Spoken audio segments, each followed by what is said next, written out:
And it was a terrible and painful loss that ended a chapter that was really good in Charleston. Thank you. Thank you, Jim. Well, no one knew the Kaufmans better than Ray Ratliff. Ray, if you'll come forward, we're going to have a few remembrances from a number of different people. Ray was in the trenches for many, many years and was a good friend and partner with Paul. Ray?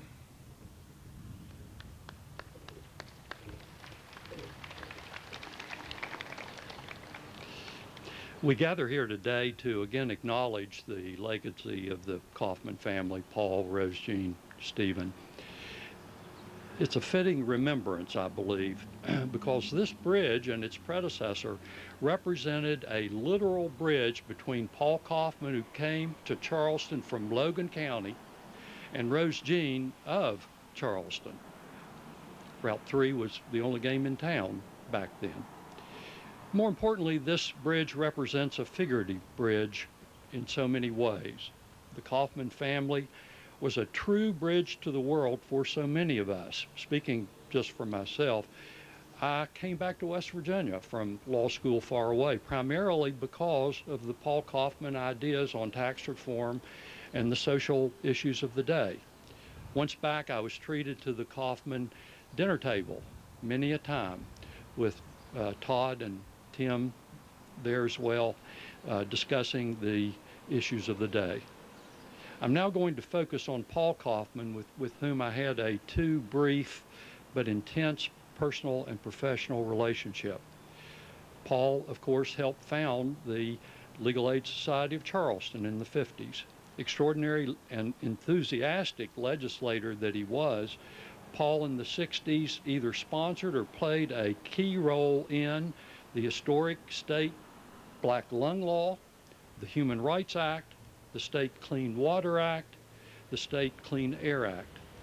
In that same decade, he became the first, and I understand only person of the Jewish faith to run for governor of the state. In 1969, Paul Kaufman was a founding member of the public interest law firm, the Appalachian Research and Defense Fund. That firm vigorously participated in the drafting of the Federal Coal Mine Health and Safety Act, engaged in important environmental cases like the Canaan Valley hydroelectric case, and dealt with all manner of public interest issues. In 1973, Paul Kaufman founded the law firm of Kaufman and Ratliff.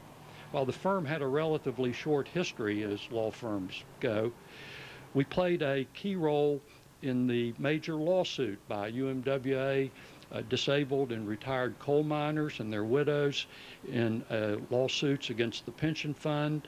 We represented the Association of Disabled Miners and Widows in coal industry work outages and engaged in a number of major environmental cases. Through all of this, I understand that Paul taught Sunday school at Temple Israel for some 23 years. In short, Paul Kaufman was a true bridge to the new world and a visionary. So the Kaufman legacy is rich. My final point is this, however. This Kaufman legacy we have inherited is not enough. As rich as that legacy is, each of us, you and I, have to be bridges too. It's not enough to be good at what you do or be successful in your occupation in life. It is for you and me, the living, to be bridges from the past to the future. To be a bridge, you have to build it. We're now the only ones who can do it. Thank you.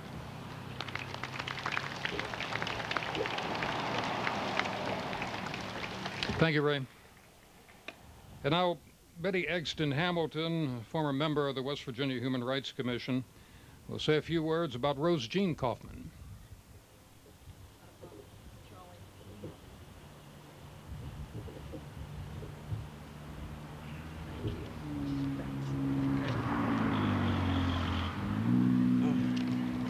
Thanks, that's fine. I loved Rose Jean Kaufman. John Denver once said that he wanted people to remember that he stood up for what he believed in, and that's what Rose Jean Kaufman did. Every day of her life, she stood up for what she believed in. She was a dedicated and loving wife and mother, and although she worked, at the end of the day, she was always at home to be with her boys. Now, Tim's and Todd's legacy from her are her concepts of fairness and decency and of standing up for what you believe in. And that legacy flows on now to her beautiful grandchildren, Todd's and Barry's girls. The Kaufman home was full of books and art, and they were, Rose Jean and Paul were very fond of theater. And Rose Jean especially loved opera, and she loved ballet.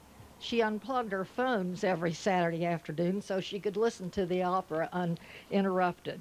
And she loved ballet, and I never saw her do it, but I bet she just pirouetted and plied all over the place when nobody else was at home. She never wavered from her strong Jewish faith, which was a major ethical influence in her life. Her ardent belief that all people should be treated equally propelled her to a lifelong interest and devotion to civil rights. She was funny, and she was stubborn. She gave memorable dinner parties, and Ray, I guess it was Ray who said, I love going to their home for dinner because we all sat around the dining room table with interesting and sometimes well-known people, and people from all walks of life. Now, of course, the 35th Street Bridge is not being named for a party giver. It is being dedicated to a passionate woman who stood up every day of her life for what she believed in. She taught welfare fathers to read and write. She campaigned against the interstate going through the heart of Charleston. It's pretty interesting, I think. She fought for open housing. She was the state chair of the McGovern for President campaign. She was alarmed about the pollution of the environment, and this was long before Al Gore. She was at the Kanawha Charleston Health Department. She helped develop programs for family planning. At the federally funded Appalachian Education Laboratory, she worked on enrichment programs aimed at rural children. At the West Virginia Education Association, she lobbied successfully for the first collective bargaining bill for West Virginia public employees, and that included teachers. She recognized the need for women's health care, and she believed fervently that poor women should have equal access and easy access to health care. Consequently, she was one of the founders of the Women's Health Center, serving on its board at the time of her death. She was the only Caucasian on the board of the Mattie V. Lee home, and which she also was serving at her death. She was part of a small group espousing the new concept of hospice, and it eventually emerged as a Kanawha Valley Hospice. When you drive across the bridge, I hope you'll remember that the bridge was named for a woman, a passionate and loving woman who believed in who believed standing up for what she believed in. As for me, I'll probably roll down my window and call out, I loved Rose Jean Kaufman.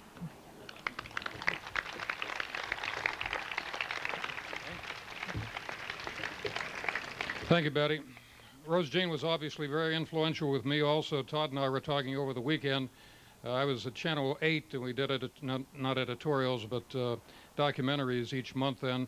And I put together a documentary saying that flat out the interstate should go around Charleston, not through it.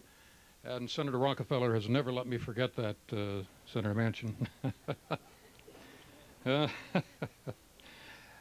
Daniel Barber is a boyhood friend of Stephen Miles Kaufman, and we'll say a few words about him now.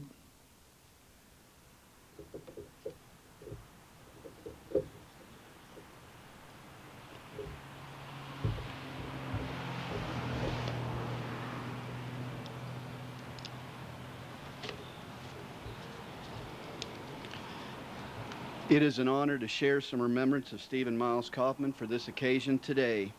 Stephen and I met and became friends at John Adams Junior High School and graduated from George Washington High School in 1978.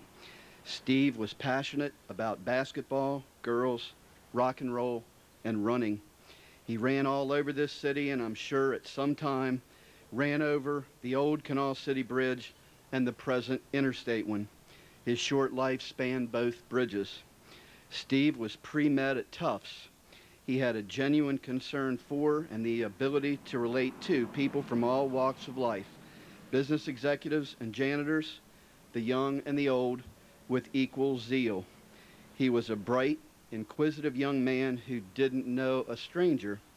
He was a strong student and I believe would have been an eminent physician.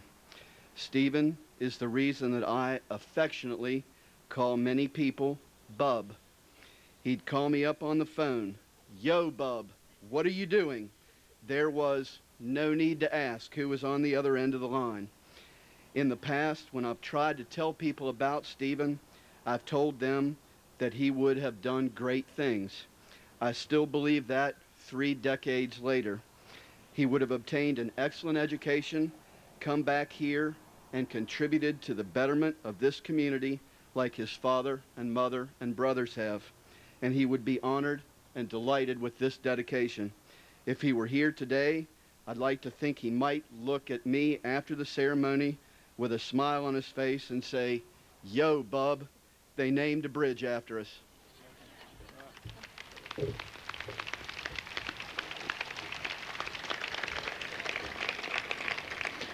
A granddaughter of the Kaufmans, Caroline Rose Kaufman, will now give us her thoughts.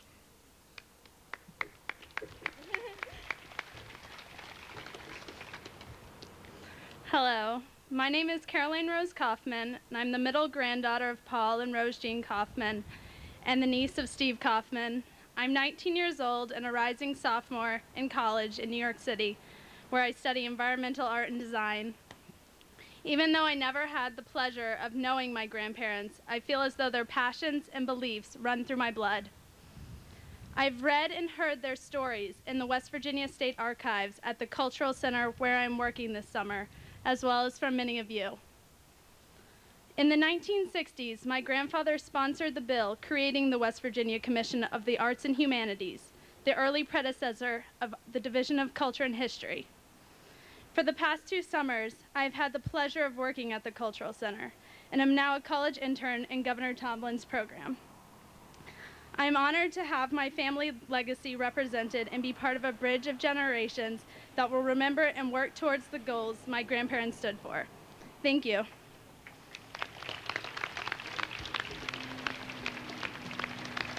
Charleston has had its share of great mayors. D. Boone Dawson built this boulevard behind us. John Hutchinson built the Civic Center, or not the Civic Center, but Town Center.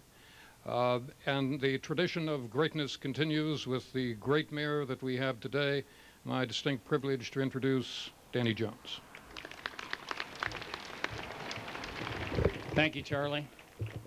If I'd have known all these people are going to be here, I'd have probably written something down. I was listening to Jim Haught say that in 1968 that the Gazette endorsed Paul Kaufman. I want to know that I believe it was in that year that Rudy DeTrapano became chairman of the Democratic State Executive Committee. I believe he is here today too. So I wanted to make sure that people knew that Rudy was here. Also, this happened in December of 1980. And when I think about this, I think about Todd. And I think about the fact that I was in the restaurant and bar business in that time. I had no idea I was going to be doing what I'm doing today, and certainly didn't know I was going to be sheriff of Kanawha County, didn't know I was going to be in the legislature, and in 1985 didn't know I was going to be chairman of the Kanawha County Drunk Driving Task Force. But in December of 1980, when this happened, this sent shockwaves through this community, and I'm talking about from a law enforcement perspective. It enabled people to recognize the dangers of getting into a 4,000-pound automobile and turning on the engine after having been illegally intoxicated to a point where you might go out and hurt somebody. That is also a legacy of what happened there. And it sharpened the focus of law enforcement, and it sharpened the focus of the prosecutor's office, and it also sharpened the focus of the public, and it also sharpened the focus of those of us that were in the business at the time to be careful about what you were putting in people's glasses and where it might lead them. The one thing that I do remember about that is that at the funeral home, some 900 people came, and Todd Kaufman shook hands with every one of them. Thank you.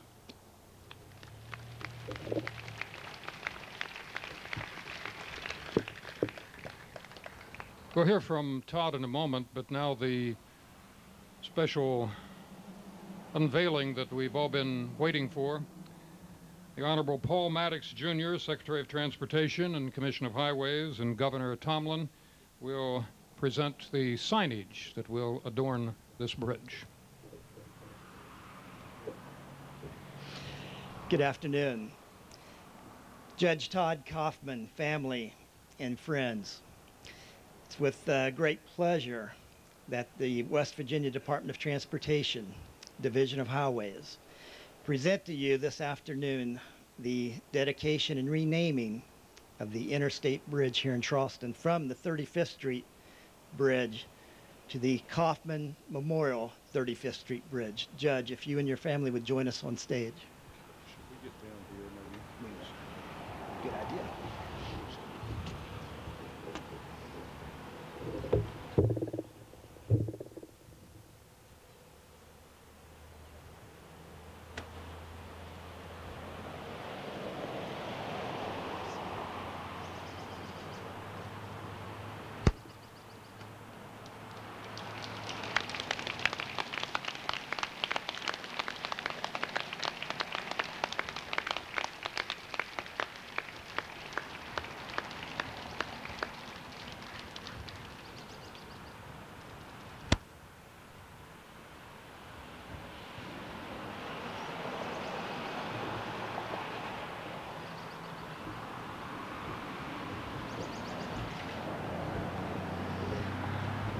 I've known Todd Kaufman since he was just a little guy, and I've always been just very, very fond of him. I got to know him when I got to know his family, as I say, in the 60s and 70s, and I take great pride in what he has accomplished. I think that he has been a terrific resident of the community. He and his family give to the community, and he has become an excellent judge.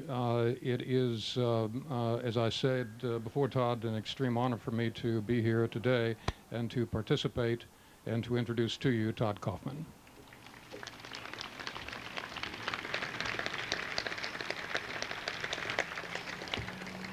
My parents probably would have shunned anything being named for them while they were alive, and now 30 years later, even the highest court cannot now sustain their objections, if any they might have had.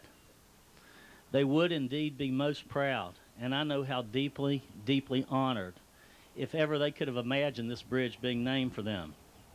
So on behalf of my family, I thank you for this once-in-a-lifetime day, West Virginia Day. The public significance of this interstate bridge can be defined in a myriad of ways.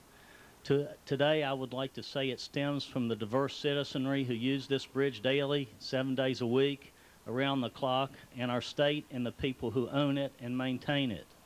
This is the public wonder of it. Many thanks are in order. Thank you, Governor Tomlin, and thank you, Senator Manchin and Senator Goodwin. Thank you for your presence today and your recognition at this dedication and to give us the pleasure and the honor of spending West Virginia Day with you. Thank you, Lee Perry and the CWA Local 2001 for letting us use your conference area in the front yard with a view, replicating a view that only my mother could have dreamed of in her mind's eyes as a child growing up right here in the 1930s and 1940s. Thank you, Charlie Ryan, for coming home this weekend to eminently MC this event like only you could do. Thank all of the speakers today, Commissioner Carper, Ron English, for your leadership.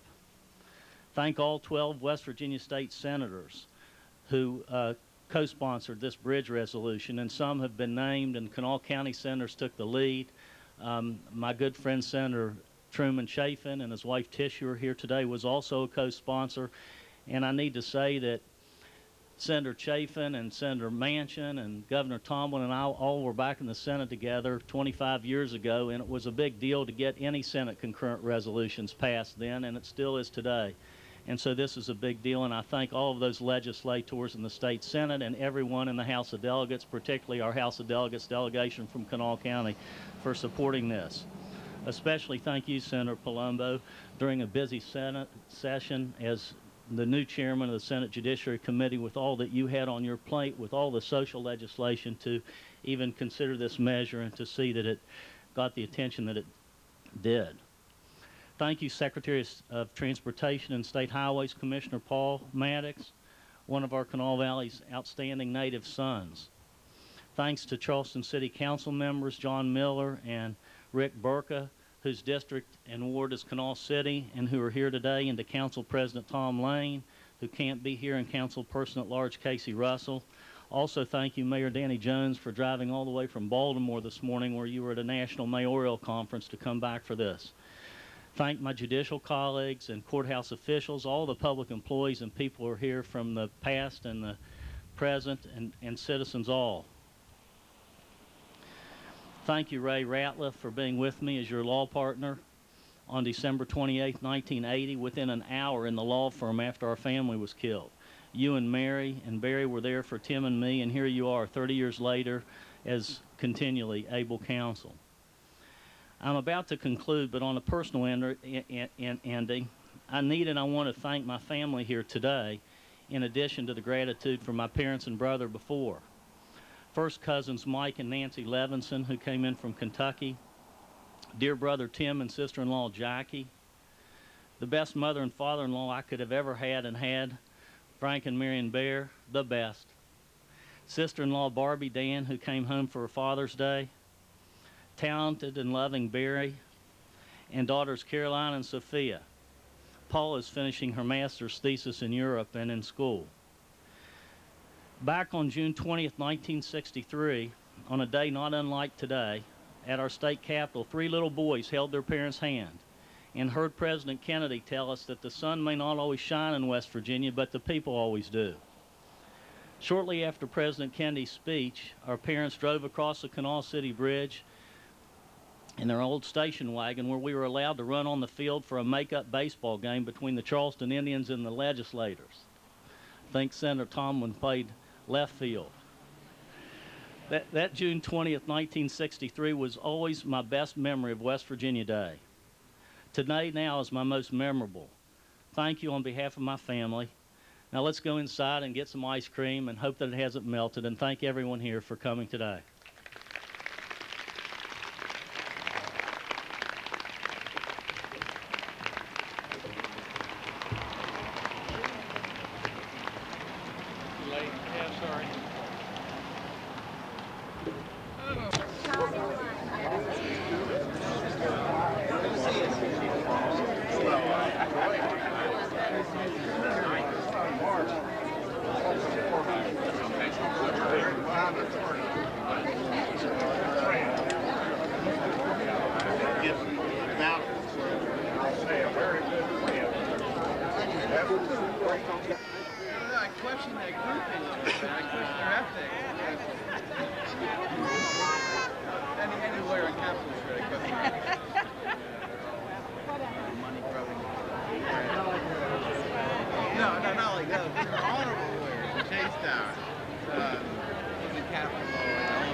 Thank you.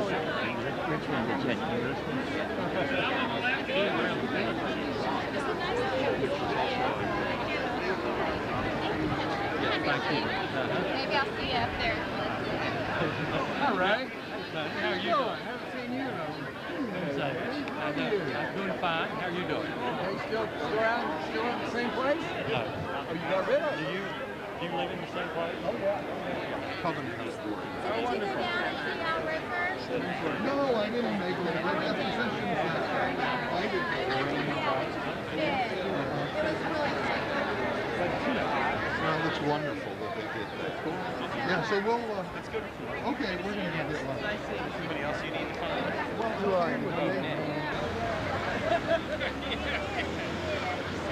Stayed a while.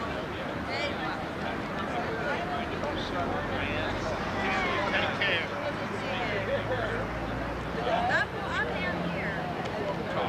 Yeah. But it's coming. I'm going to go on there. All right, bye-bye.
I